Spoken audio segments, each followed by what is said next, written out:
In recent weeks, the general public has mobilized to face US legislative threats to internet freedoms.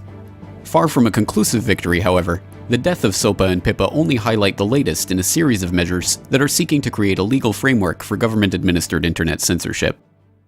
This is the GRTV Backgrounder on Global Research TV. When legislators in the US abandoned their support for SOPA and PIPA in the wake of mass popular protest earlier this month, many of those who had been mobilized by the legislation, which would have granted the US government almost total power to block access to foreign websites accused of so much as linking to copyrighted material, did not have long to enjoy their victory. The very next day, the New Zealand police swooped into the million-dollar estate of MegaUpload.com founder Kim.com, arresting him and 3 others at the US government's request for alleged racketeering, copyright infringement, and money laundering. The Department of Justice is now seeking the MegaUpload CEO's extradition to the US. Some amongst those who had been campaigning against SOPA and PIPA did not know that the US government already had the authority to shut down entire websites, and in fact has exercised that authority on numerous occasions. What many are now learning is that, far from some potential future threat, internet censorship already exists in a variety of legislation that is already on the books in the United States and in nations around the world. Although most commonly associated with China, which has implemented strict internet filters that prevent its citizens from finding politically sensitive material, various internet censorship programs have already been implemented by countries around the globe.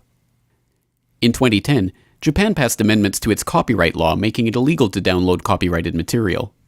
The move has yet to curtail file sharing in the country, so the Japanese government recently announced that they are going to begin putting fake copies of popular TV dramas on file sharing websites that, when opened, remind users that it is illegal to download such material. In July of 2010, US Immigration and Customs Enforcement seized the domains of 8 websites that it accused of hosting illegal copies of copyrighted materials as part of an investigation dubbed Operation In Our Sites. The seizures came before any trial took place, and 6 of the websites did not actually host any of the copyrighted material in question, only linked to it. That November, ICE acted once again, this time seizing 82 domains. In December of 2011, over 1 year later, the agency returned one of the domains, dajaz1.com, to its owner after admitting that it had not in fact breached any laws. In May of last year, the US Justice Department began seeking the extradition of one of the website's operators, Richard O'Dwyer, from the UK. O'Dwyer is a British citizen who established TVShack.net in December of 2007. The DOJ is hoping to bring O'Dwyer to the US under the Extradition Act of 2003 to face charges of copyright infringement in the Southern District of New York. Late last year, a number of nations signed a new global copyright agreement known as the Anti-Counterfeiting Trade Agreement, or ACTA. Signatories include the United States, Canada, Japan, Australia, South Korea, and, as of this past week, 22 member states of the European Union. Purported to be a treaty against counterfeit goods, generic drugs, and copyright, it threatens to fundamentally alter the internet as it has so far existed. You can imagine your internet connection like a conveyor belt running in 2 directions.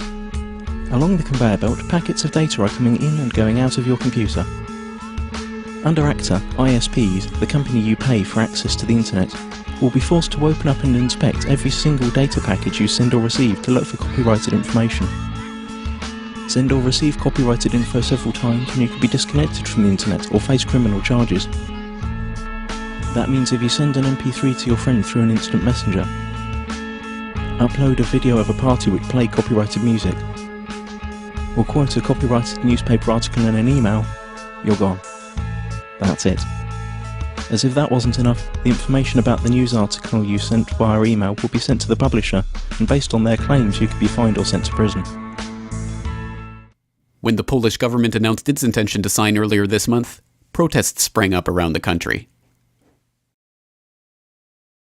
While the public is only beginning to understand the implications of ACTA, which has already been signed by a number of countries, others are pointing to these types of agreements as only the thin edge of the wedge for the implementation of outright totalitarian control over the internet as a whole. Indeed, perhaps even more worrying than the existing legislation and agreements for internet censorship are the numerous proposals for even more restrictive measures that have been made time and again by political leaders in a variety of contexts. In October of 2008, the Labour government in Australia proposed a mandatory filter for the entire Australian internet. The proposal, dubbed Clean Feed, would ostensibly block any content deemed to break Australia's media regulations. When a list of the websites supposed to be banned under the scheme was released in early 2009, it included the websites of numerous innocuous Australian businesses, as well as overtly political websites that had no illegal or offending material. The current government has said they would not vote for any such legislation, and the proposal would be unlikely to reach Parliament until 2013. In 2010, the UK passed the Digital Economy Act, which theoretically allows for the UK government to ban copyright violators from the internet.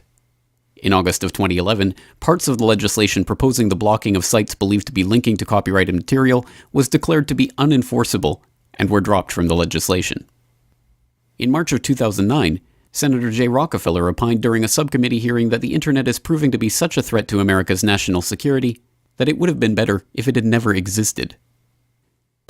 Have labeled cybersecurity perpetrated through the internet as the number one national hazard of attack on the homeland in West Virginia, in West Virginia, America, or anywhere else. So, I mean, it really almost makes you ask the question, would it have been better if we'd never invented the internet? In June of 2010, Senator Joe Lieberman stated that he believed the U.S. needed the same ability to shut down the internet as China currently has. And this is something that we need to protect our country. Right now, China, the government, can disconnect parts of its internet in the case of war. We need to have that.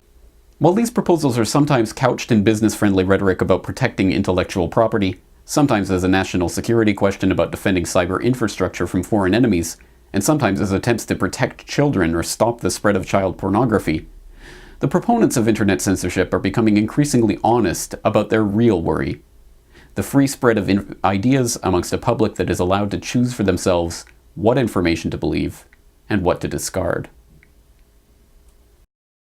Last year, Bill Clinton advocated the idea that the U.S. government create an agency for fact-checking websites on the internet.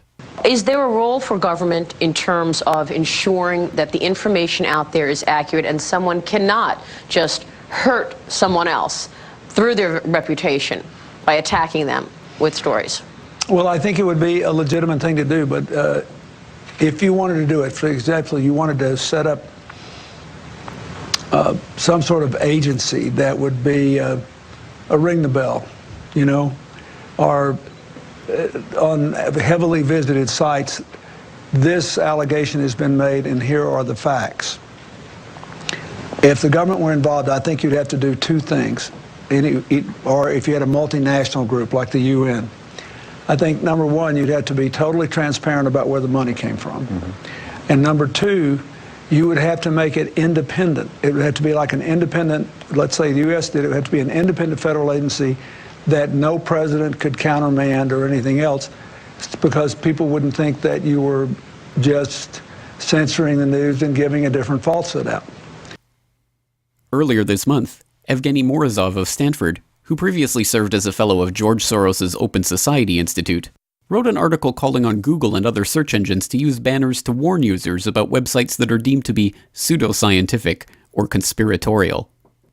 Perhaps realizing that the proposals sound drastic, Morozov concludes, such a move might trigger conspiracy theories of its own. For example, is Google shilling for Big Pharma or for Al Gore?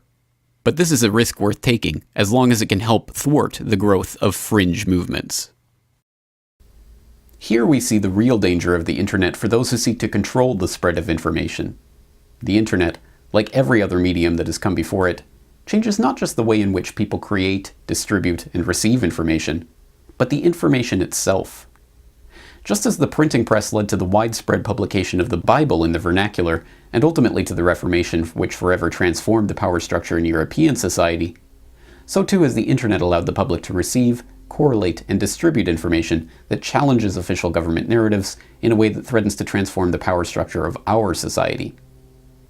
And as the traditional media has begun to bleed away the remains of its increasingly dissatisfied customer base, self-immolated on the fantastic failure to challenge the status quo on issues like Saddam's WMD, or the growing apparatus of the police state, or the never-ending bailouts of the too big to fails, a new independent media has risen to take its place, empowered by technologies that allow for the instantaneous and nearly costless transmission of ideas to the farthest corners of the globe. When situated in this context, the recent struggle over the SOPA and PIPA bills are seen for what they are: one battle in a much larger war for internet freedom and ultimately the cognitive liberty of the American public.